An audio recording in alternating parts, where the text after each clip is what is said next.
In the early hours of the morning, reports began to flood global intelligence networks and media outlets.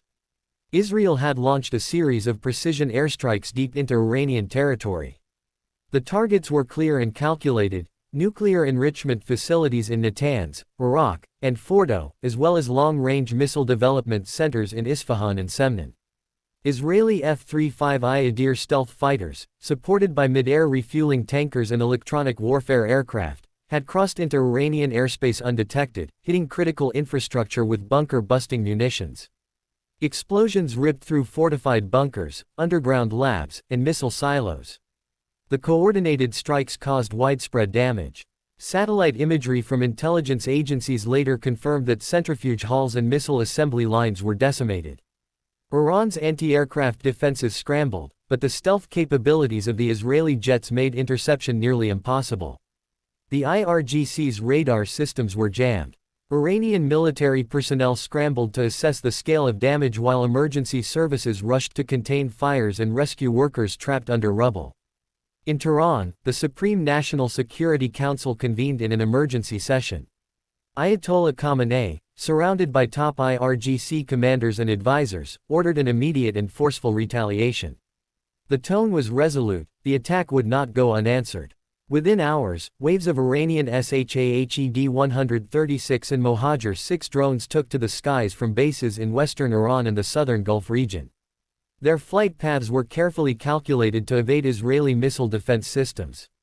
Iran's first wave of drones targeted Israeli airbases in the Negev desert and intelligence-gathering outposts along the Lebanese and Syrian borders. Explosions were reported near Palmasham Air Base, and fires broke out at multiple sites believed to house Israeli Air Force assets and radar systems. Though the Iron Dome and David's Sling intercepted many of the incoming drones, several managed to penetrate Israeli defenses, striking fuel depots and infrastructure facilities.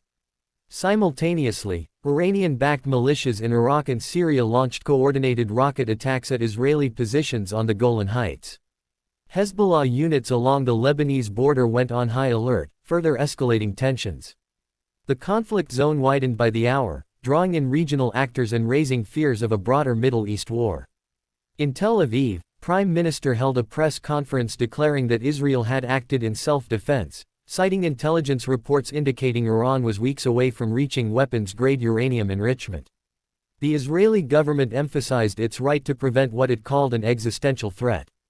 However, global reactions were mixed. Western allies, including the United States and several EU nations, expressed concern over escalation, calling for restraint on all sides. Russia and China condemned the Israeli airstrikes and called for an emergency UN Security Council session. In Iran, state media broadcast images of destroyed nuclear labs and civilian injuries, rallying nationalistic sentiment. Large crowds gathered in Tehran, Qom, and Mashhad, chanting anti-Israel slogans and calling for vengeance. IRGC commanders vowed that the drone strikes were only the beginning of a prolonged response.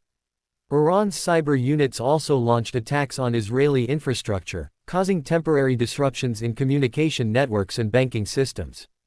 By the third day, both countries had mobilized their military forces. Israeli reservists were called up. Air raid sirens echoed in cities like Haifa, Ashdod, and Beersheba, while Iranian ballistic missile units were moved into operational readiness. The region braced for the possibility of full-scale war, with neighboring countries on high alert and oil prices spiking due to fears of disruption in the Strait of Hormuz. Diplomatic backchannels were activated, with neutral countries like Switzerland, Oman, and Turkey attempting to mediate. The United Nations urged immediate de-escalation and humanitarian corridors, as civilian casualties began to mount on both sides. Aid organizations warned of a growing crisis, with displaced populations in border regions and hospitals overwhelmed by the injured. Despite rising global pressure, retaliatory actions continued. Israel struck additional IRGC bases near the Iraqi border using long-range missiles. Iran responded with more drone swarms, targeting strategic Israeli infrastructure, including water desalination plants and power grids. The airspace over the Middle East became a war zone of high-tech weaponry, stealth aircraft, kamikaze drones, precision-guided munitions, and anti-drone lasers all in action.